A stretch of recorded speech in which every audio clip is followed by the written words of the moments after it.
하나님은 영이시니 예배하는 자가 영과 진리로 예배할지니라. 아멘. 영원토록 찬송을 받으실 하나님, 예수님의 보혈로 속량함을 받은 저희가 마음을 확정하여 하나님께만 예배하오니 이 예배를 받아 주옵소서. 시와 찬미와 노래로 하나님을 기뻐하며 비파와 수금을 깨워 하나님을 찬송하며 만민 중에서 주님께 감사하며 문나라 중에서 주를 높여 드립니다. 예배하는 저희에게 주님의 임자하심을 풍성하게 보여 주옵소서. 하나님의 영광은 온 하늘에 미치며 그 진리는 궁창에 이르게 하시며 우리의 기도와 찬송과 예물은 거룩하신 보좌 앞에 상달되게 해 주옵소서. 예수님의 이름으로 기원하옵나이다. 아멘.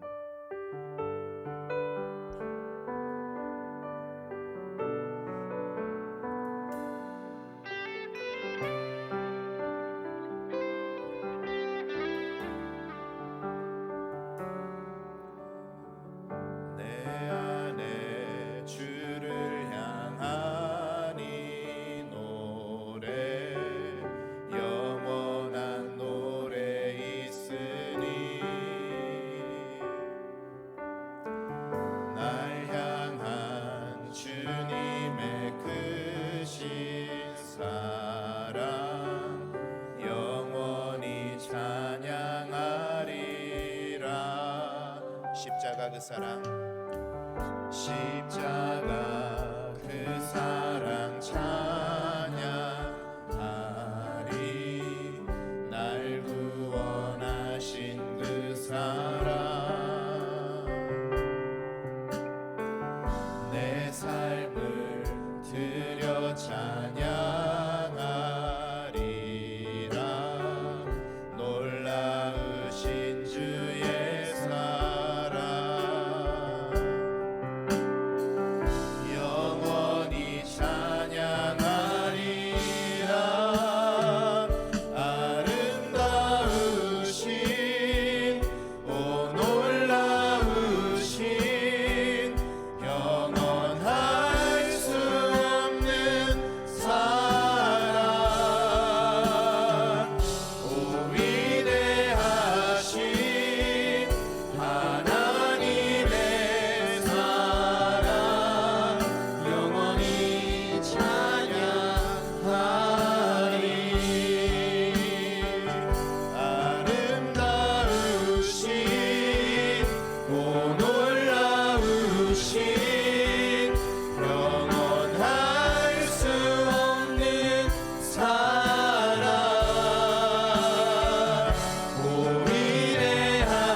지난 한 주간의 삶을 돌아보면서 하나님과 사람 앞에 지었던 죄와 허물을 참회하는 마음으로 함께 기도하도록 하겠습니다. 사랑이 많으신 하나님, 은혜를 구합니다. 하나님의 놀라우신 은혜를 구합니다.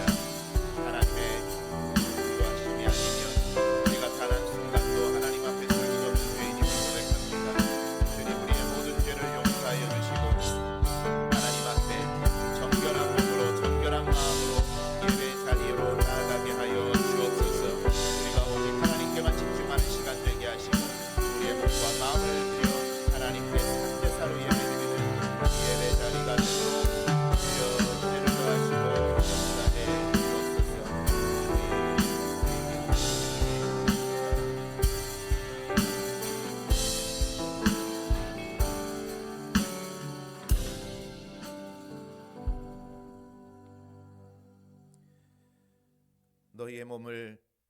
하나님께서 기뻐하시는 거룩한 산 제물로 드리라 명령하신 하나님, 이 땅에 살면서 마땅히 실천해야 할 영적 예배를 드리지 못하고 있는 저희의 죄를 용서해 주옵소서. 지난 한 주간 동안 저희는 입으로 악한 말을 하며 죄를 지었습니다. 하나님께 드릴 찬송과 감사를 잊어버리고 이웃을 향해 원망과 저주와 불평을 쏟아내기도 하였습니다. 눈으로 지은 죄도 많아서 주목하고 보살펴야 할 불우한 이웃은 외면한 채 보지 말아야 할 추하고 더러운 것을 보면서 욕망에 사로잡혀 살아왔습니다. 성령의 소욕을 따라 사는 대신 몸과 지체를 불의의 병기로 들여 죄악 중에 먹고 마시며 지내왔음을 고백합니다. 이 모든 죄와 허물을 용서하여 주시고 이제부터는 마음을 새롭게 함으로 변화를 받아 하나님의 기뻐하시고 온전하신 뜻을 분별하며 살아가게 하여 주옵소서. 예수님의 이름으로 이 고백의 기도를 드립니다. 아멘. 그간의 모든 죄악을 사하시며 내 모든 병을 고치시며 내 생명을 파멸해서 속량하시고 인자와 긍휼로 관을 씌우시리로다. 아멘.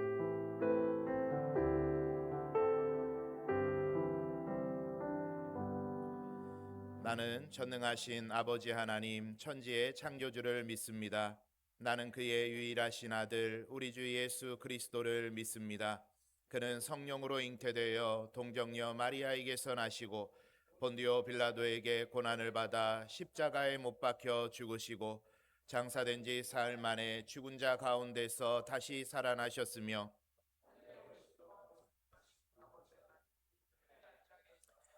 거기로부터 살아있는 자와 죽은 자를 심판하러 오십니다. 나는 성령을 믿으며 거룩한 공교회와 성도의 교제와 죄를 용서받는 것과 몸의 부활과 영생을 믿습니다. 아멘.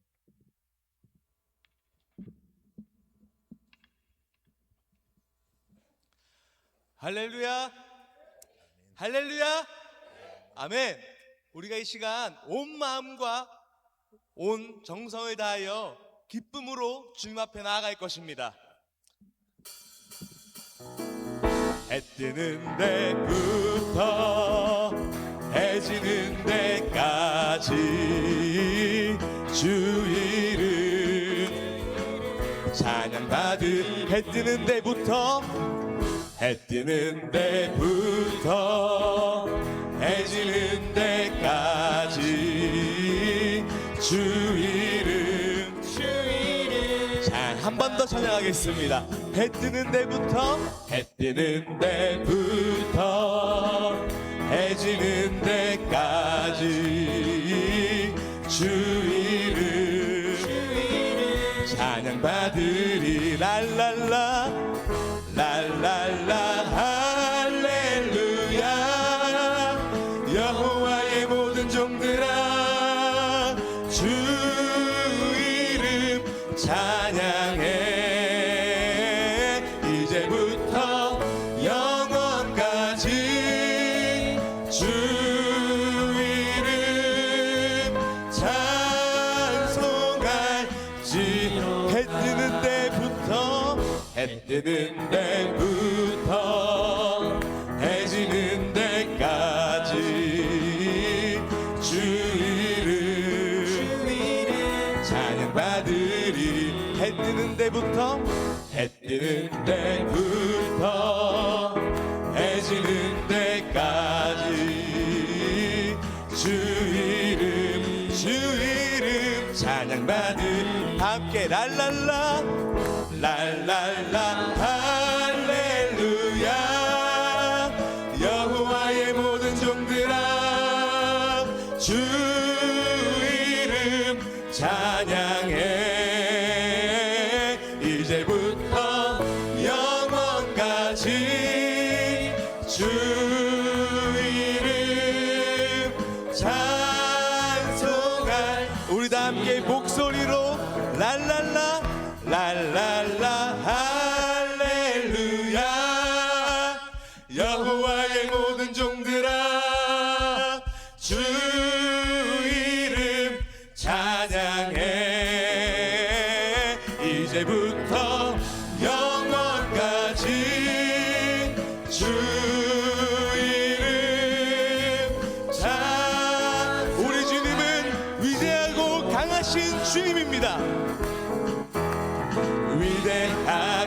강하신 주님 우리 주 하나님 위대하고 강하신 주님 우리 주 하나님 깃발을 높이 들고 흔들며 함께 찬양해 위대하고 강하신 주님 우리 주 하나님 위대하고 강하신 주님 우리 주 하나님 위대하고 강하신 주님 우리 주 하나님 위대하고 강하신 주님 우리 주 하나님 깃발을 높이 들고 흔들며 함께 찬양해 위대하고 강하신 주님 우리 주 하나님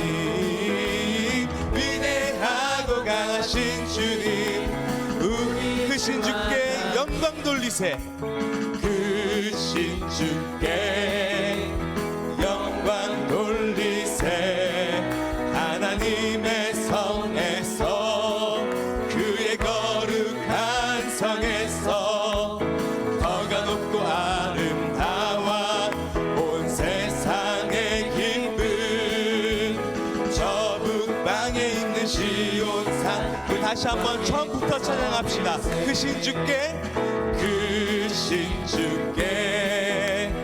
영광 돌리세 하나님의 성에서 그의 거룩한 성에서 더가 높고 아름다워 온 세상의 기쁨 저 북방에 있는 시온산 끝 함께 싱 할렐루야 싱 할렐루야 싱 할렐루야 싱 할렐루야 큰 왕의 성 싱 할렐루야 싱 할렐루야 싱 할렐루야 싱 할렐루야 큰 왕의 다시 한번 크신 주께 크신 주께 영광 돌리세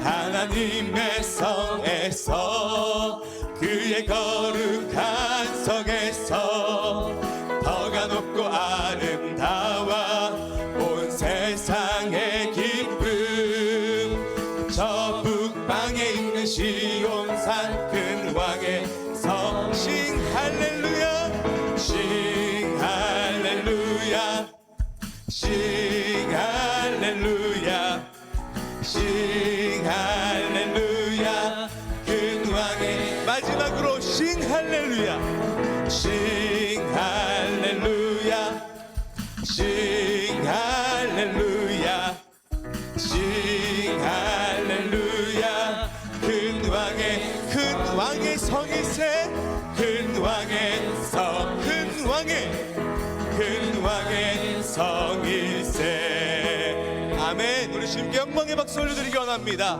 할렐루야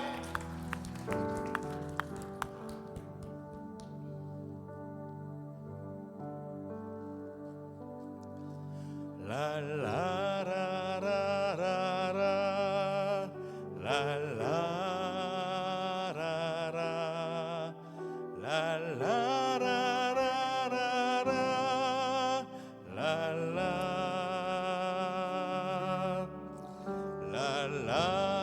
랄라라라라라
장영리다.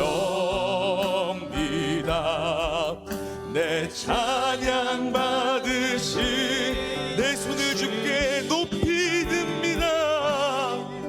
내 손을 주께 높이 듭니다.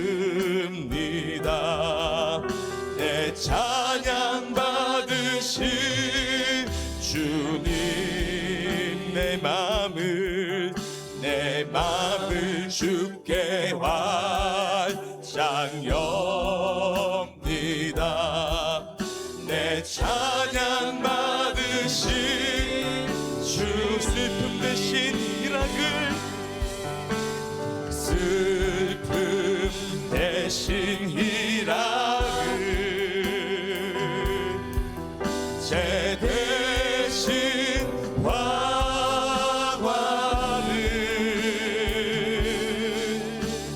근심 대신 찬송의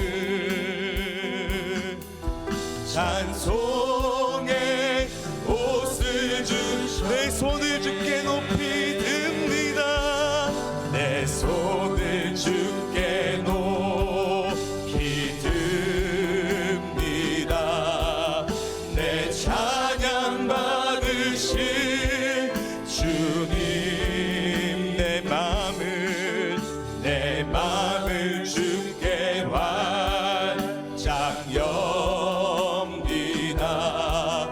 내 찬양 받으신 주님, 슬픔 대신 희락을, 제 대신 화관을,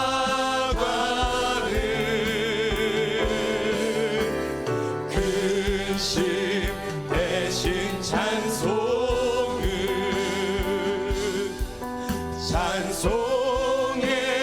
옷을 주. 슬픔 대신 희락을, 슬픔 대신 희락을,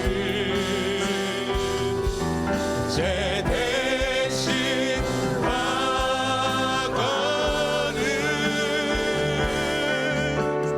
근심 대신 찬송의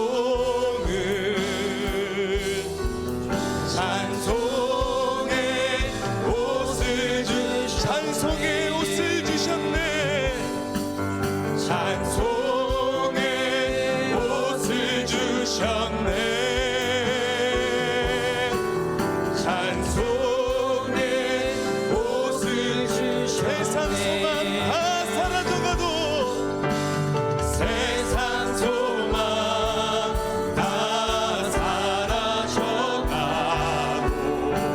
주의 사랑 끝이 없으니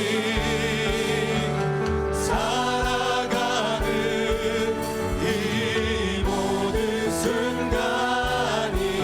우리 시간 다 함께 손을 들고 고백하기 원합니다. 세상 소망 다 사라져가도, 세상 소망 주님, 이것이 우리의 고백입니다. 주의 사랑은 끝이 없으니 살아가는 이 모든 순간이 주의 힘을 나는. 세상 소망 다 사라져가도, 세상 소망 다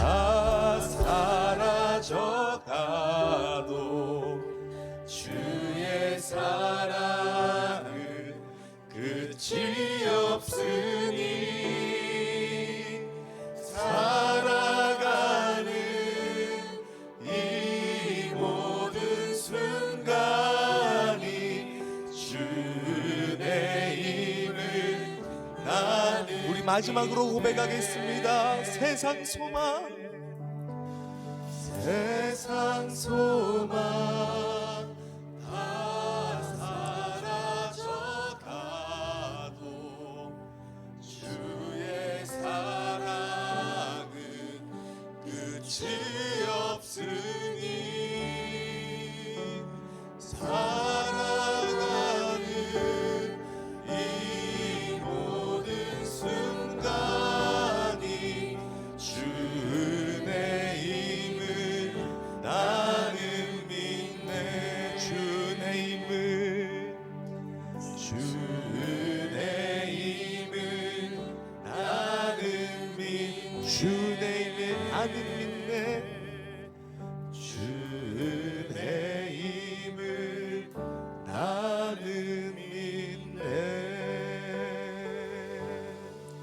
우리 시간 같이 예배를 위해 기도할 때 하나님의 은혜 가운데 주의 백성들이 예배 자리에 나왔습니다.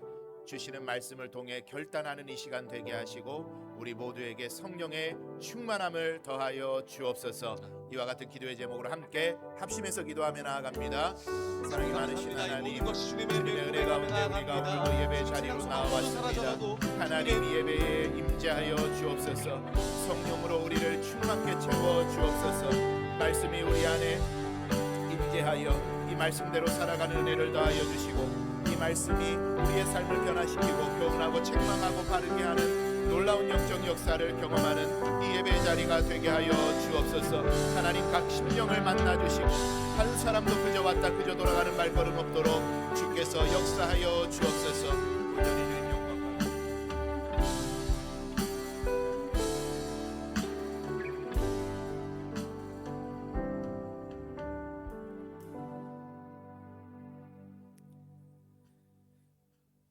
언제나 존귀의 영광 찬양받기에 합당하신 하나님 아버지, 꽁꽁 얼어붙은 대지에 봄의 시작을 알리는 입춘이 지나 푸르른 새싹을 피우듯 저희들의 마음에도 믿음의 씨앗을 뿌려주시어 예배할 수 있도록 저희들의 발걸음을 인도하여 주심을 감사드립니다.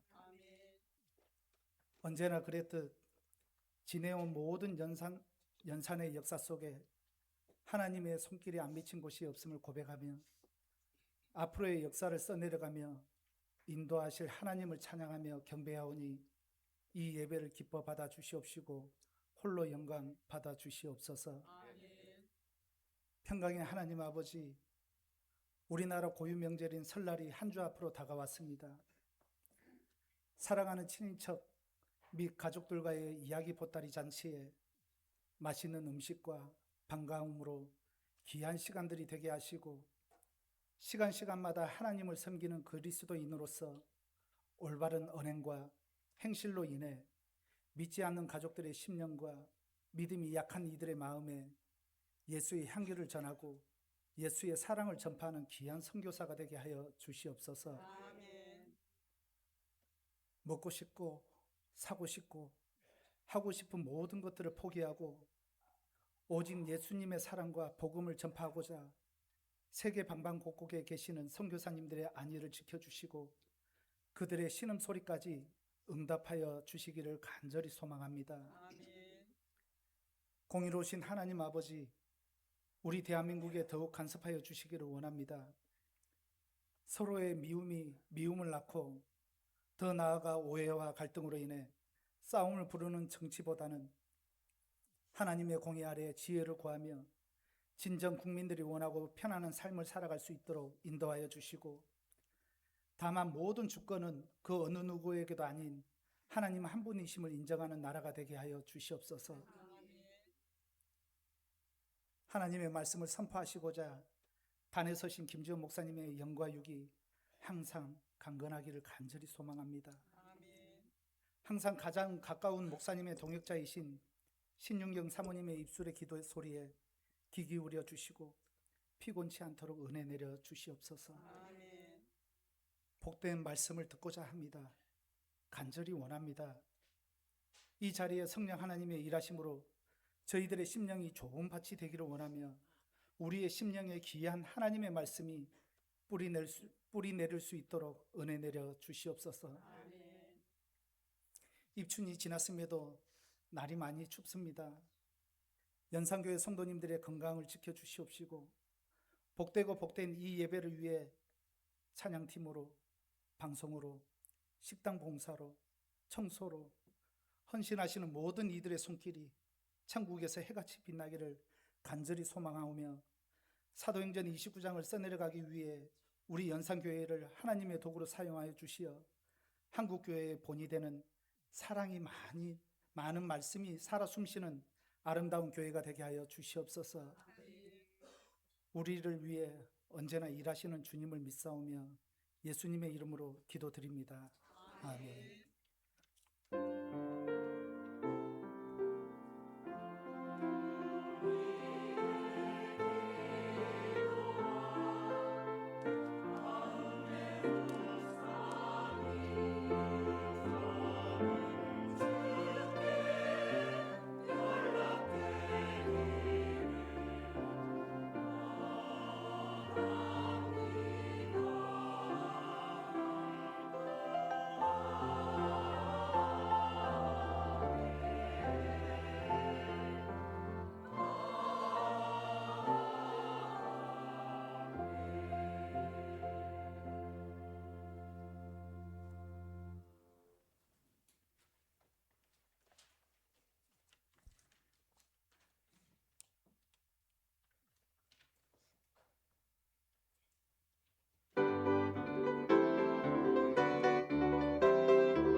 아멘. 우리 하나님께 영광의 박수 올려드리겠습니다. 아멘.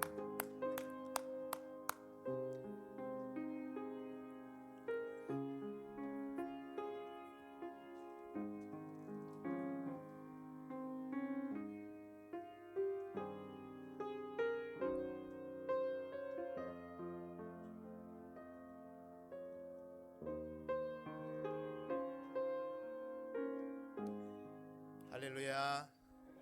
예, 추운 날씨를 뚫고 또 주일 예배하기 위해 나오신 여러분들 환영하고 축복합니다.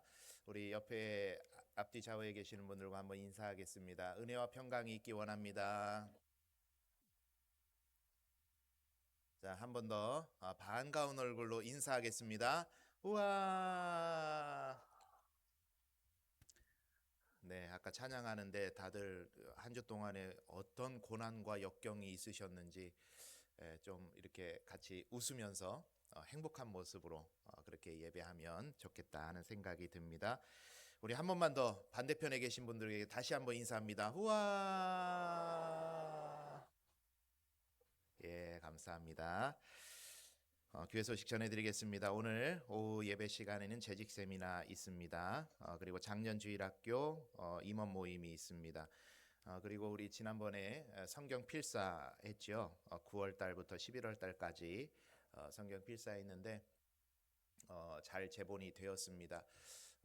저희가 원하는 대로 좀 그 인쇄소에서 제본을 안 해줘가지고 약간 다시 할까 뭐 좀 망설이다가 그래도 또 해 왔으니까 또 더 하면 훼손될 것 같아가지고 그냥 봉헌을 하려고 합니다. 나중에 헌금 드릴 때 봉헌하도록 하겠습니다. 소리가 조금 울리는 것 같은데 조절 좀 해주세요.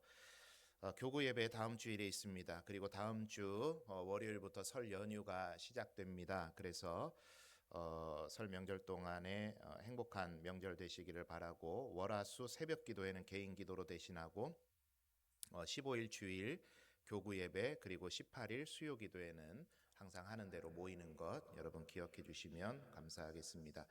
우리 식당에 가보시면은요, 그 공간을 하나 만들어 놨죠. 이 공간은 우리 교회 등록하시는 새가족분들하고 제가 식사를 해보니 그냥 공간에서 식사를 하면 대화도 너무 어렵고 여러 가지 상황이, 그래서 우리 새가족들께서 식사하실 수 있는 공간으로 조금 마련을 했습니다. 그래서 여러분께서도 사용하셔도 되는데 새가족이 있을 때는 새가족들께 좀 양보해 주시고, 우리 새가족부가 먼저 내려가서 챙기시니까 새가족분들께 양보해 주시고, 새가족이 없을 때는 여러분도 들어가서 식사도 하셔도 되고 목장 모임이나 여러 모임 공간으로 사용하셔도 괜찮겠습니다. 그렇게 지혜롭게 잘 사용을 부탁드립니다. 2027년도에 성지순례를 가려고 합니다. 이스라엘과 요르단으로 성지순례를 가려고 하는데 미리 알려드리는 것은 여러분께서 스케줄도 조정하시고 상황도 또 살피셔야 되니까 1년 전인데 미리 알려드립니다. 그래서 이번 달 말에 성지순례 가고자 하시는 분들 수요 조사를 위해서 모임을 하려고 합니다. 내년 2027년 2월 1일부터 11일까지로 정한 것은 제가 임의로 정해놓은 것이고, 소리가 계속 울리네요.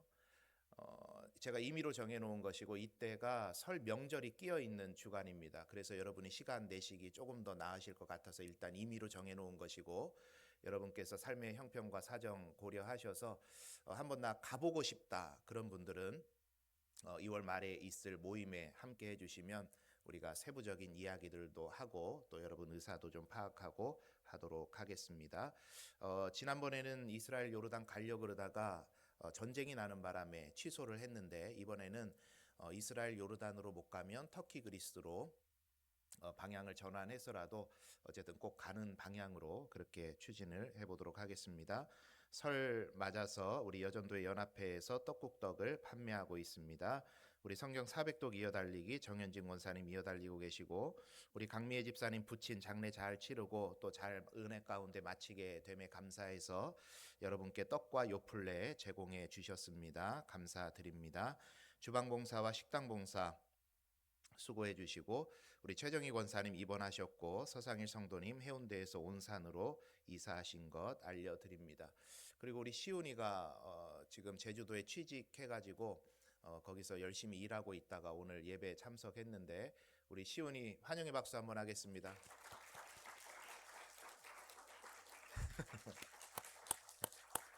예, 감사합니다. 또 오랜만에 오신 분 안 계시죠?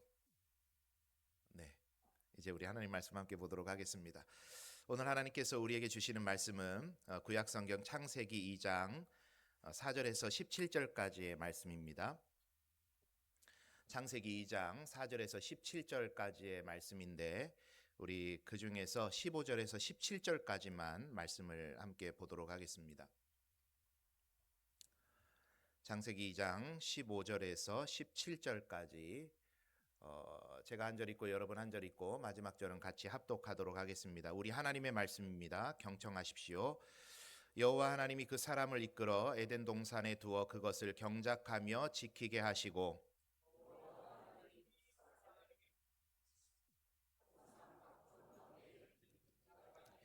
함께 읽습니다. 선악을 알게 하는 나무의 열매는 먹지 말라. 내가 먹는 날에는 반드시 죽으리라 하시니라. 아멘. 오늘 이 말씀을 근거로 해서 창조가 알려주는 복음이라는 제목으로 지지난 주에 이어서 두 번째 말씀 함께 나누도록 하겠습니다. 하나님께서는 혼돈하고 공허한 그리고 어지럽고 텅 빈 세상에 혼돈 속에는 질서를 잡아주셨고 공허는 풍성함으로 채워주셨습니다. 다른 마이크들이 다 꺼져 있는 거 맞아요? 네. 그리고 하나님께서는 일곱째 날을 쉬는 날로 두신 것이 아니라 하나님을 예배하는 날로 인간 삶의 기준점으로 예배하는 날로 세워주셨습니다. 오늘 우리가 주일에 모여 예배하는 것은 어떤 사람이나 교회 전통에 의해서 만들어진 날이 아니라 하루를 정해서 모이는 것이 아니라 하나님께서 우리 인생의 질서 가운데 기준점으로 세워주신 그 한 날을 공동체로 모여 만나 하나님을 예배하고 있는 것입니다. 이 창조의 원리가 흐트러지지 않고 질서를 잡고 있을 때 하나님께서는 하나님의 놀라우신 복과 은혜를 우리에게 공급해 주시는 줄 믿습니다. 그 은혜 가운데 살아가시는 우리 성도님들 다 되시기를 간절히 소망합니다. 이 내용이 이제 지지난주에 함께 살폈던 이야기이죠. 오늘도 하나님께서 창조하신 창조 원리를 통해서 오늘 우리가 살아가야 할 그리스도인의 삶의 모습은 어떤지 함께 두 가지만 생각을 하려고 합니다. 먼저 오늘 말씀을 통해서 보게 되는 창조의 원리는 하나님은 우리로 일하게 하셨다라는 것입니다. 우리 한번 앞에 내용 같이 읽어볼까요? 시작. 일은 하나님께서 우리에게 주신 창조 원리입니다. 자, 다시 한번. 일은 하나님께서 우리에게 주신 창조 원리입니다. 따라하라고 안 했는데 감사합니다. 일은 하나님께서 우리에게 주신 창조 원리예요. 자, 두 구절의 말씀을 한번 볼 텐데 5절을 먼저 읽어보도록 하겠습니다. 5절 시작. 여호와 하나님이 땅에 비를 내리지 아니하셨고 땅을 갈 사람도 없었으므로 들에는 초목이 아직 없었고 밭에는 채소가 나지 아니하였으며 자 15절입니다. 시작. 여호와 하나님이 그 사람을 이끌어 에덴 동산에 두어 그것을 경작하며 지키게 하시고 아멘. 자 5절의 말씀에 보니까 땅을 가꿀 사람이 없어서 아직 초목과 채소가 나지 않았다 이렇게 이야기를 하고 15절에 보니까 하나님께서 명령하시죠. 사람들에게 경작하고 그것을 지켜라. 즉 하나님께서 태초에 사람들에게 일하라고 명령하셨던 장면입니다. 여러분 우리가 성경을 통해 알고 있는 것은 이미 셋째 날에 하나님께서 풀과 나무를 만드셨습니다. 이미 하나님의 창조는 끝났어요. 풀과 나무를 만드셨는데 5절에 보니까 창조가 끝났는데 초목과 채소가 없었다. 이렇게 성경이 적고 있죠.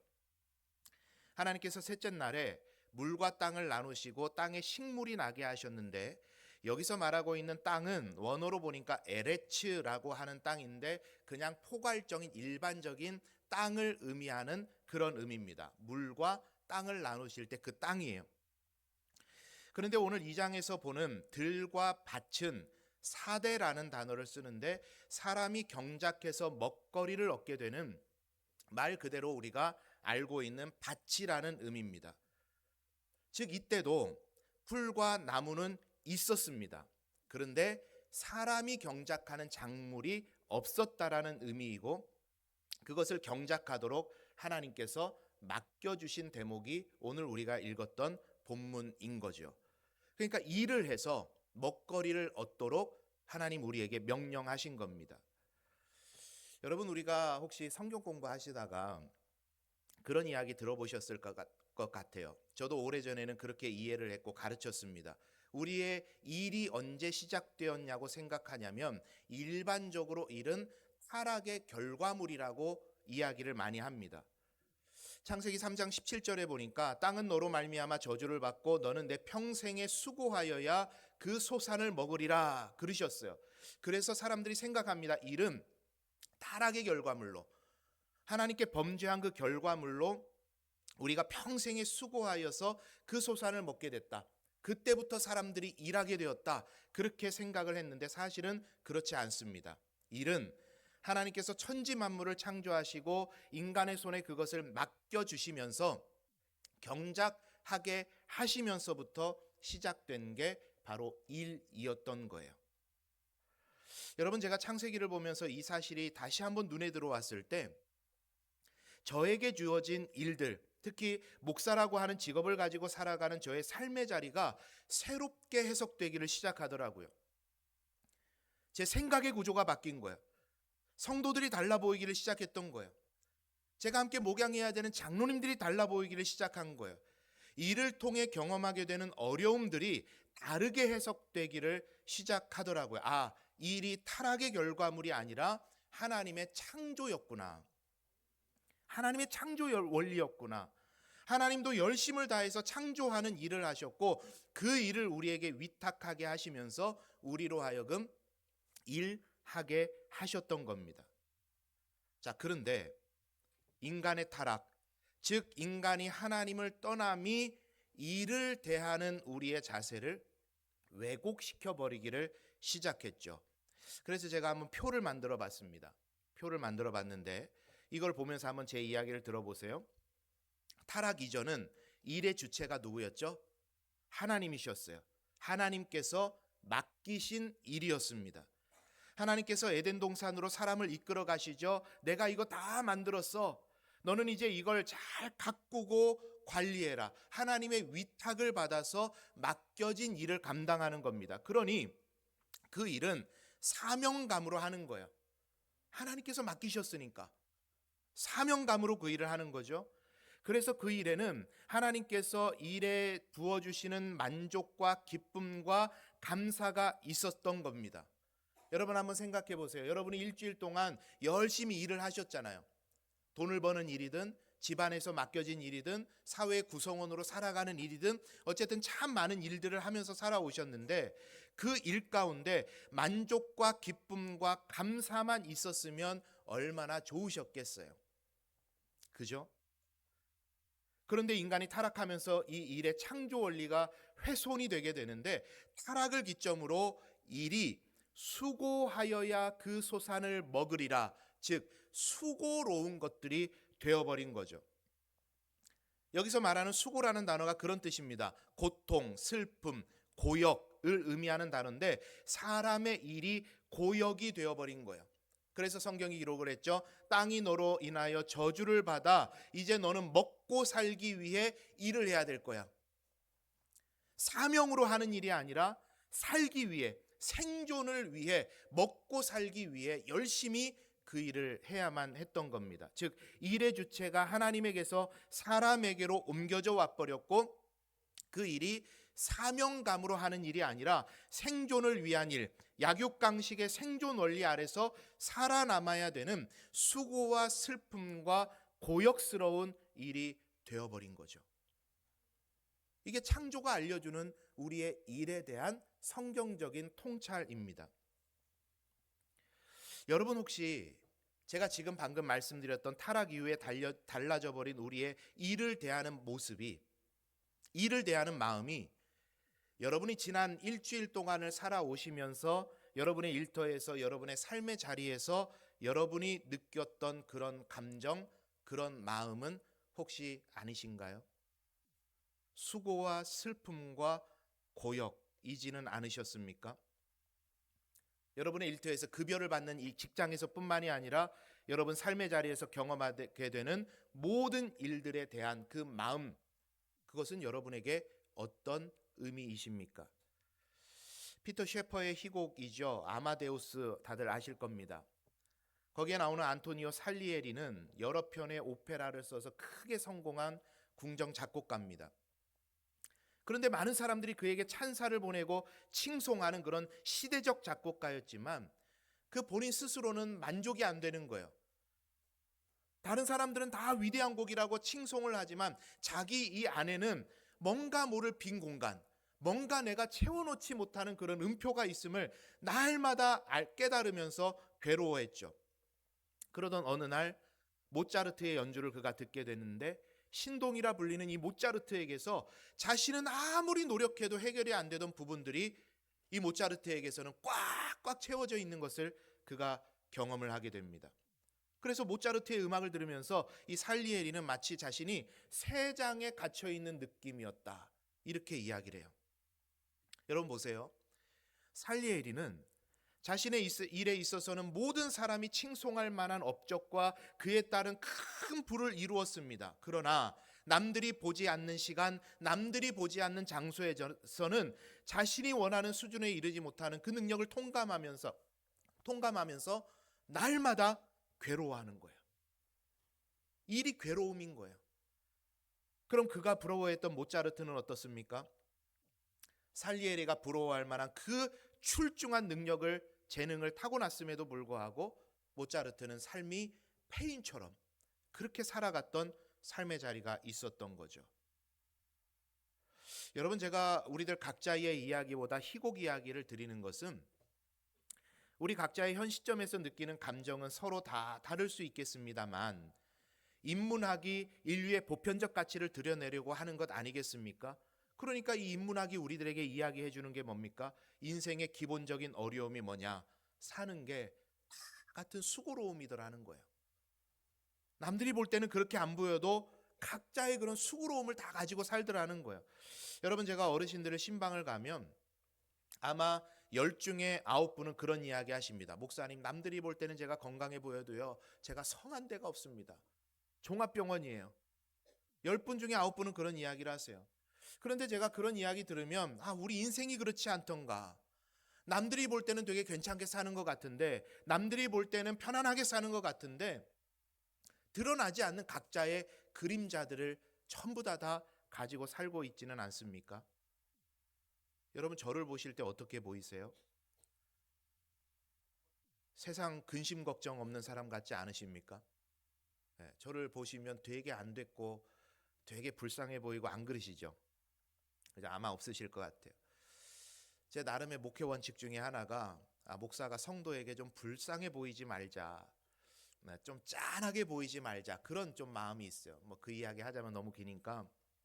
그런데 여러분, 지나온 날들을 한번 이렇게 쭉 돌아보면은요, 정말 어찌 살았나 싶은 세월들이 있어요. 저에게도 어쩌면 지금도 그럴지 몰라요. 저는 이제 교회 대표로서, 목사로서 여러분들에게 모범이 돼야 되잖아요. 그러니까 맨날 싱글생글 웃고 매 좋은 일이 있는 것처럼 싱글벙글 하고 다니지만 이 속은 문드러지고 있을지 누가 압니까? 그죠? 아내랑 앉아서 가끔씩 추억 여행을 합니다. 야, 그때 어떻게 버텼냐, 어떻게 살았냐, 그런 순간들이 질비한 거예요. 그런데 여러분, 이건 제 이야기고 이게 저만의 이야기입니까? 여러분들의 이야기잖아요. 그 시편의 시인의 표현대로 인생이 수고와 슬픔뿐이더라, 이 말이 여러분, 지난 날들을 돌아보면, 그 어려웠던 때들을 돌아보면, 지난 한 주간 그 고생했던 그 일들을 돌아보면 공감이 되지 않으십니까? 인생이 수고와 슬픔뿐이다. 여러분, 왜 이렇게 됐어요? 하나님의 창조 원리가 깨져버려서, 우리가 하나님을 떠난 인생을 살면서 그 인생의 질서가 무너져 버려서 우리가 하는 일에 수고와 슬픔만 기억되는 그런 일을 우리가 지금 경험하고 있는 거라고 성경이 우리들에게 알려주는 겁니다. 그래서 하나님께서 이 왜곡되고 무너져버린 우리의 삶의 자리, 일을 다시 돌려놓으라고 말씀하시는 거예요. 어떻게 해요? 지난주에도 말씀드린 것처럼 말씀이신, 로고스이신, 세상 만물의 질서이신 우리 주님이 내 인생에 개입하기를 시작하시면 일이 우리 안에 다시 자리를 잡게 되고 해석되기를 시작하는 겁니다. 너희는 택하신 족속이요 왕같은 제사장들이요 거룩한 나라요 그의 소유가 된 백성이니 하나님께서 너를 목사로 임명하셨다. 하나님께서 너를 엄마로 임명하셨다. 하나님께서 너를 너의 삶의 자리에서 과장으로 임명하셨다. 하나님께서 너를 사장으로 임명하셨다. 왜요? 이는 너희를 어두운 데서 불러내어 그의 기이한 빛에 들어가게 하신 이의 아름다운 덕을 선포하게 하시기 위해서. 하나님께서 우리의 인생에 비춰주시는 빛이 얼마나 찬란하고 아름다운지를 우리의 삶의 자리에서 세상 가운데 드러나게 하시기 위해서 우리를 그 자리에 보내신 줄 믿습니다. 그러니 그리스도인들은 나의 일터에서 내가 하는 모든 일의 한 가운데에서 그런즉 너희는 먹든지 마시든지 무엇을 하든지 다 하나님의 영광을 위하여 하라. 이 말씀을 붙잡고 사명으로 알고 감사와 기쁨을 회복해 주시길 원하면서 우리의 일을 대하고 우리의 삶의 자리를 대하는 것, 그게 그리스도인의 삶의 자리인 줄 믿습니다.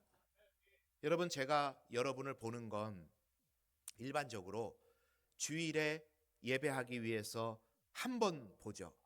일반적으로 새벽에도 보고 수요일 날도 보고 하는 분도 있지만 평균을 내자면 일주일에 한 번 봅니다.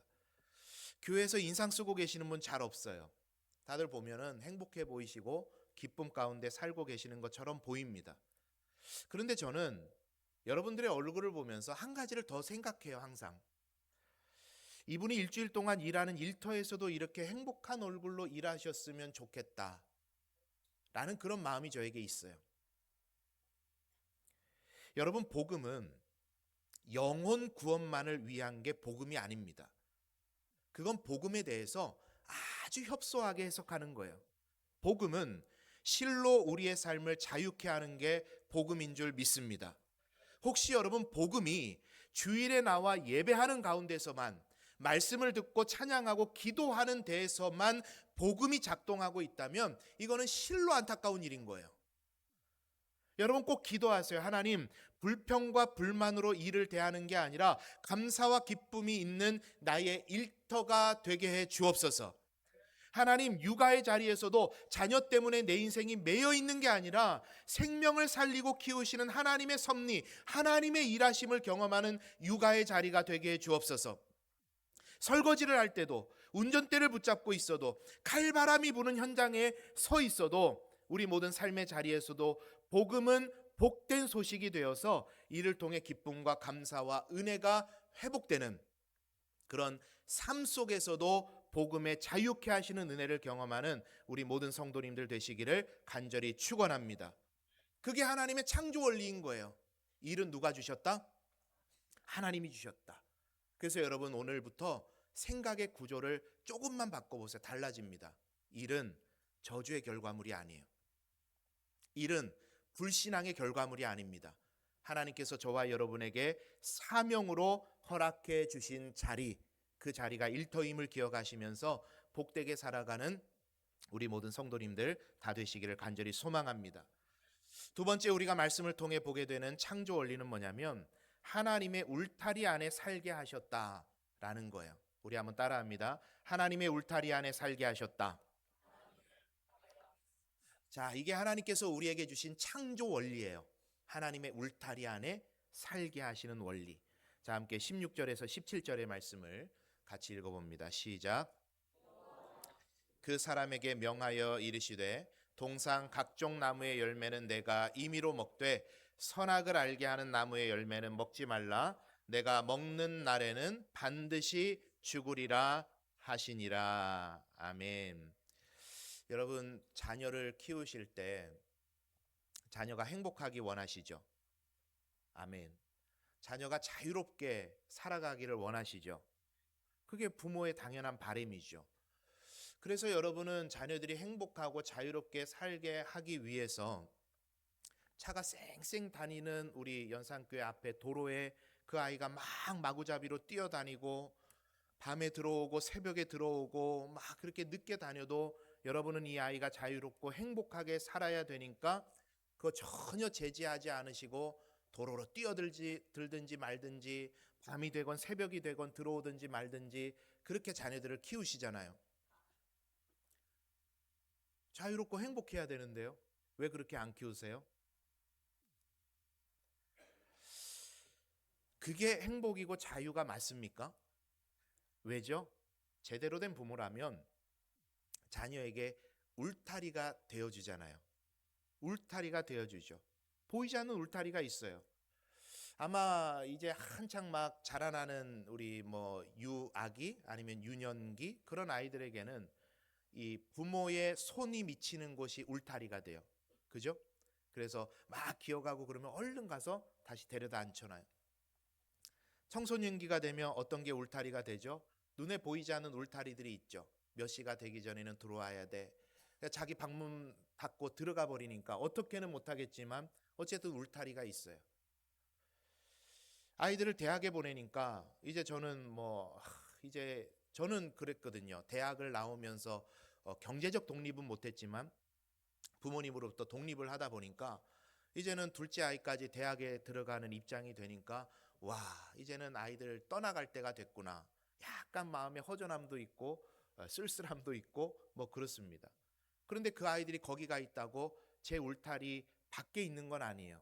왜냐하면 항상 그 아이들을 위해 기도하면서 하나님이 그 울타리 돼 주시기를 간구하거든요. 어쨌든 간에 눈에 보이지는 않지만 울타리를 쳐줍니다. 여러분, 예수님께서 비유를 참 많이 하시잖아요. 그런데 그 비유들이 일상에 있을 법한 이야기들을 비유로 참 많이 하셨죠. 그죠? 왜 그런 줄 아십니까? 그 안에 하나님과의 관계를 보고 듣고 깨달을 수 있는 요소들이 우리 일상에 너무나도 많이 있기 때문에 그래요. 그래서 일상에 일어날 법한 일들을 예수님께서 비유로 알려주신 겁니다. 부모의 울타리가 곧 하나님께서 우리에게 쳐주시는 울타리와 비슷하다는 거죠. 여러분, 하나님께서 사람에게 주신 참 놀라운 선물이 있는데 그게 뭐냐면 자유의지입니다. 자유의지. 자유롭게 선택하게 하셨어요. 에덴 동산에 있는 모든 것을 다 누리게 하셨어요. 너희들 마음대로 해라. 여러분, 어느 정도로 하나님께서 인간에게 자유의지를 주셨냐면 하나님을 버릴 수 있는 선택까지도 할 정도의 자유의지를 주셨어요. 이거 놀라운 이야기 아닙니까? 하나님을 버릴 정도의 선택을 할 수 있을 정도의 자유의지를 인간에게 주신 거예요. 그러나 하나님 그 자유의지를 방관하지 않으십니다.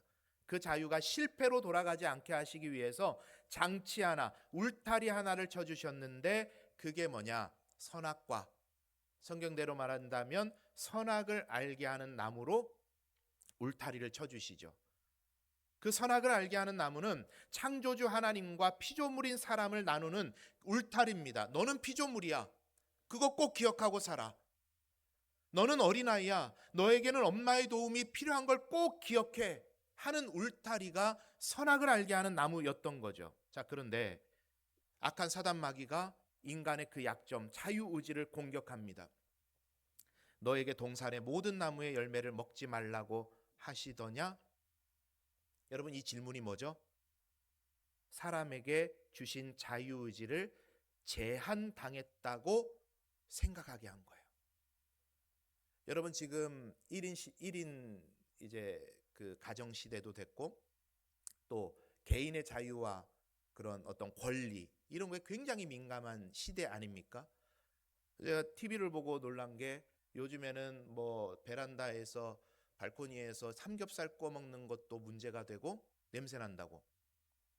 그러니까 먹는 건 내 자유지만 또 그 냄새를 맡지 않을 권리도 있다는 거예요.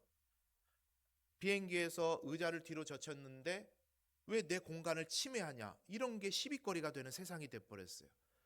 그게 여러 가지 의미가 있겠습니다만 그 단적으로 한 가지 이야기해 주는 게 개인의 권리와 자유를 굉장히 중요하게 생각하고 그게 침해되는 것을 사람들이 견디지를 못하는 거예요.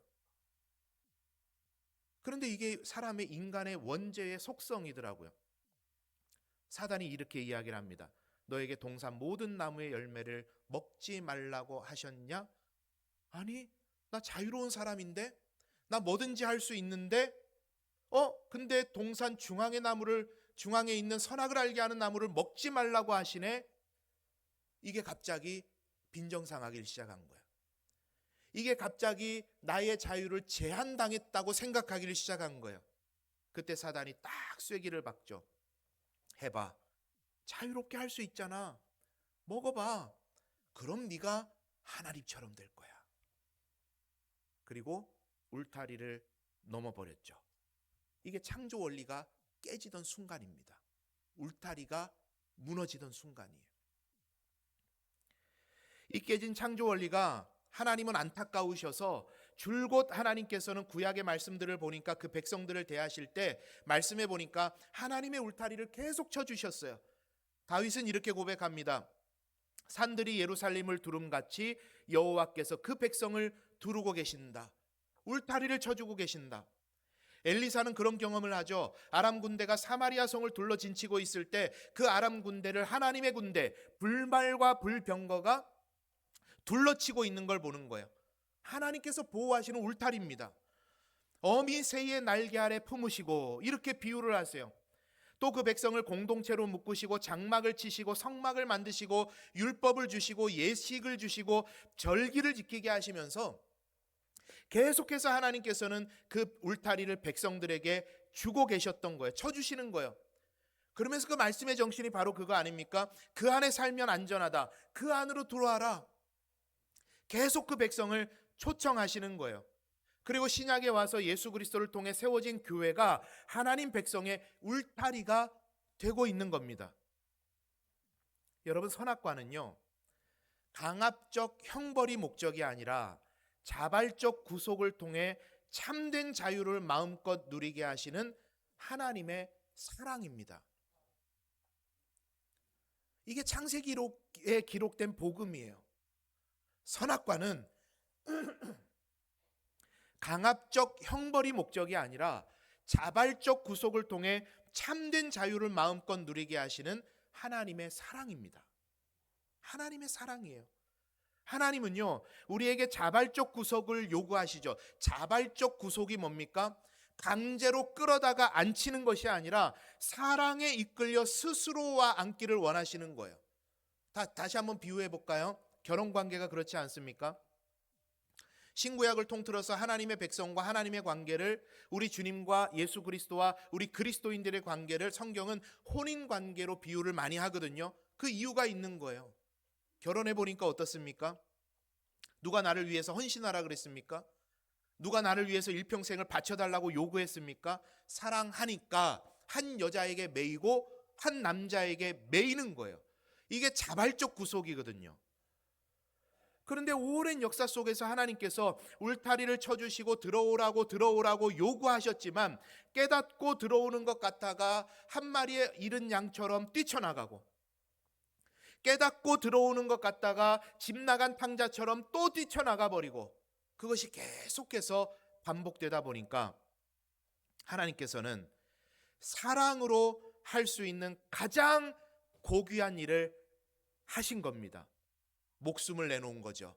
그리고 그 예수 그리스도의 십자가를 보고 하나님의 사랑이 얼마나 위대한지, 큰지를 깨닫고 그분의 울타리 안으로 들어오라고 우리를 초청하시는 것이 바로 십자가의 사랑인 줄 믿습니다.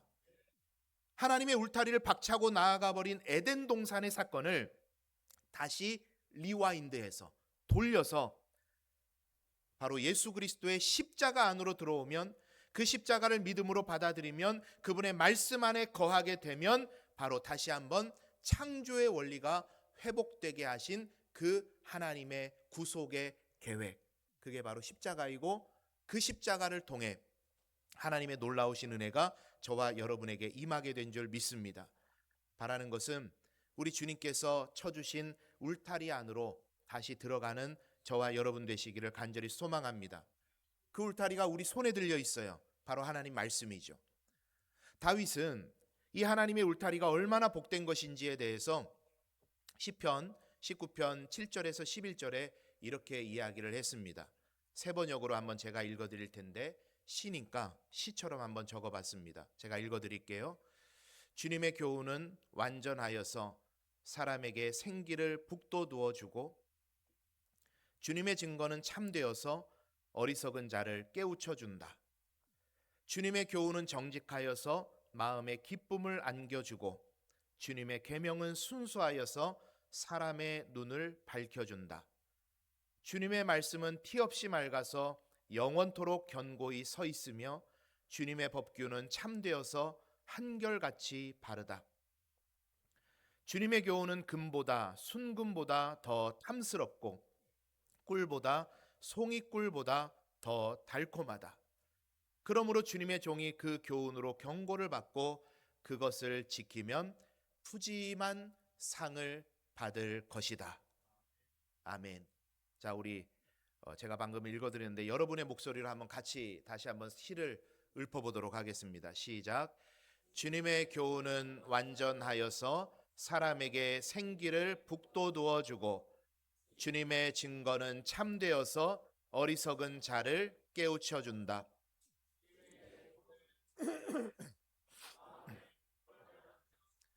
주님의 계명은 순수하여서 사람의 눈을 밝혀준다.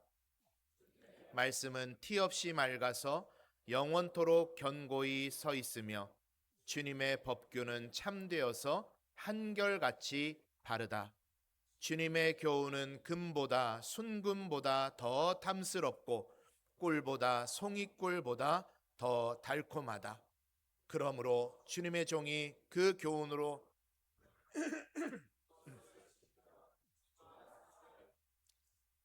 아멘. 그것을 지키면 어떻게 된다고요? 푸짐한 상을 받는다.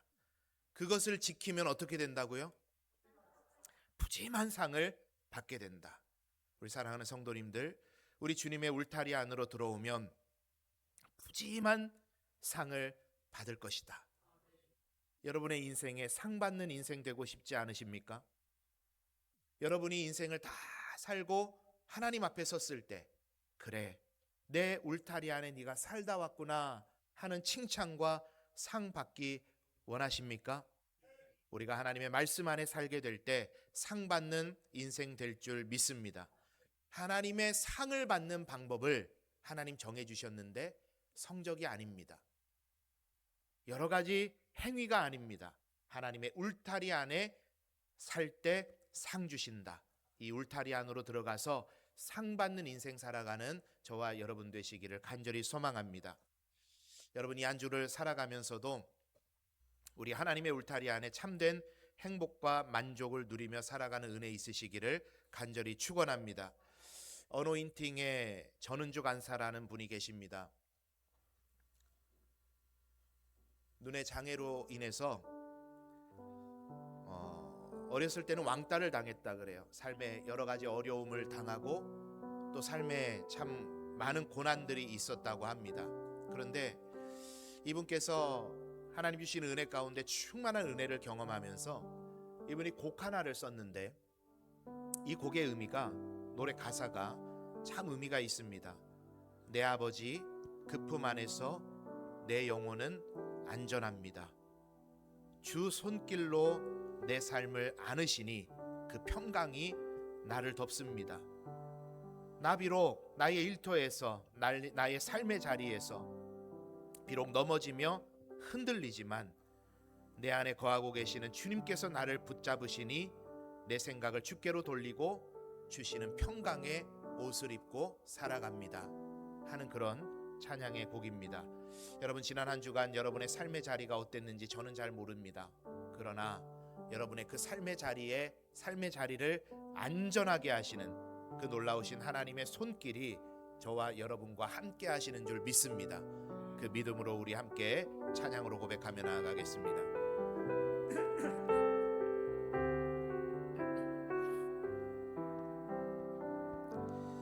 내 아버지 그 품 안에서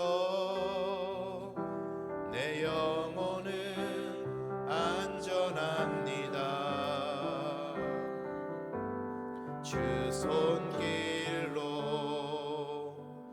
내 삶을 안으시니 그 평강이 나를 덮습니다. 내 아버지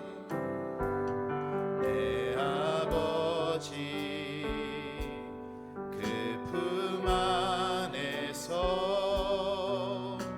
내 영혼은 안전합니다. 주 손길로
안에서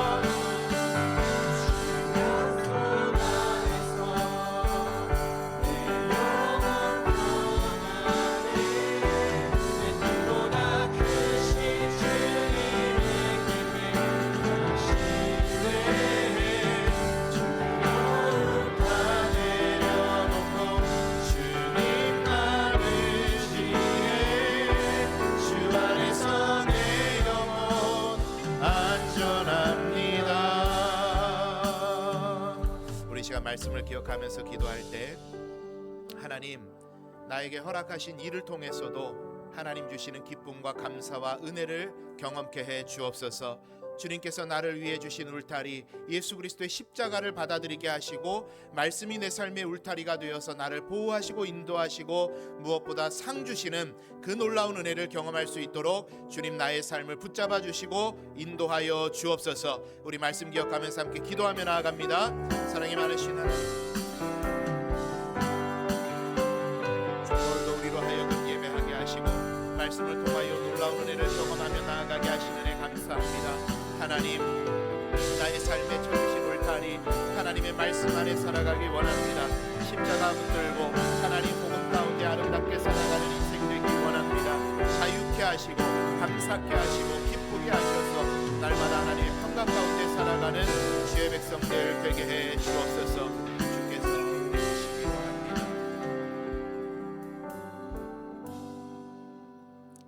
지난 한 주간도 하나님께서 허락하신 일터에서 감사와 기쁨으로 일하게 하시고 오늘 주의 날을 맞아 우리를 하나님의 울타리 안으로 초청하셔서 예배 드리게 하신 하나님의 은혜에 감사를 드립니다. 또한 말씀으로 우리를 일깨워 주시고 우리의 일과 삶을 복음으로 다시 해석하게 하심 감사드립니다. 주께서 주실 은혜를 기대하며 한 주간의 삶을 시작합니다. 일터가 기쁨되는 은혜를 허락해 주옵소서. 가사의 현장이 육아의 현장이 사명의 자리가 되게 해 주옵소서. 무엇보다 말씀 안에 살아가게 하셔서 말씀이 우리에게 허락하시는 보호하심과 인도하심을 경험할 수 있도록 이 한 주간 우리의 삶을 인도해 주옵소서. 오늘 성도들이 한 마음으로 쓴 필사 성경을 봉헌합니다. 성도들의 기쁨이 담겨 있고 말씀을 따라 살겠다는 결단이 담겨 있습니다. 이 말씀 위에서는 교회 되게 해 주시고 말씀 따라 나아가는 교회 되게 하시고 말씀이 성취되는 교회 되게 해 주옵소서. 귀한 물질도 봉헌하오니 흠양하여 주시고 삶의 그리고 사역의 현장에 오병이어의 기적이 일어나도록 복내려 주옵소서. 지금은 주 예수 그리스도의 은혜와 하나님 아버지의 무한하신 사랑과 성령의 교통하심이 일터에서 삶의 자리에서 하나님의 울타리를 경험하며 안전하고 복되게 살아가길 원하는 예배하는 모든 주의 백성들 머리 위에 이들의 삶의 자리와 가정과 일터 위에 영원토록 함께하옵시기를 간절히 축원하옵나이다. 아멘.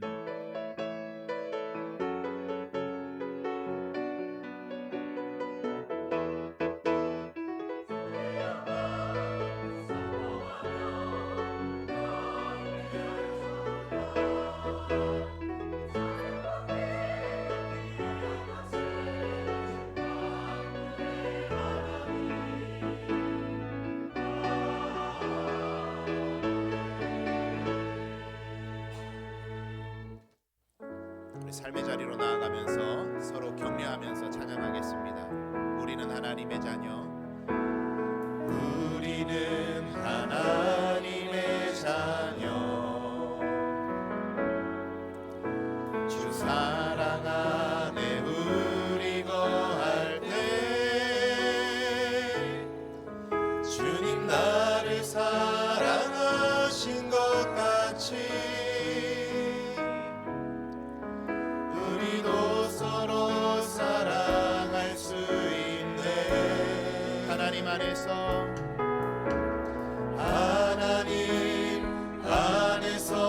우리 서로 이어져 주가 거하실 성전이 되네. 모퉁이 돌 대신 예수와 하나 되게 하신 성령 안에 함께 지어져 우리는 주의 몸된 교회, 우리는 주의 몸된 교회. 자유롭게 이동해 주시면 되겠습니다. 뭐든지 제가 하나 될 때 예수님의 마음을 닮아가며 고통과 즐거움 함께 나누네.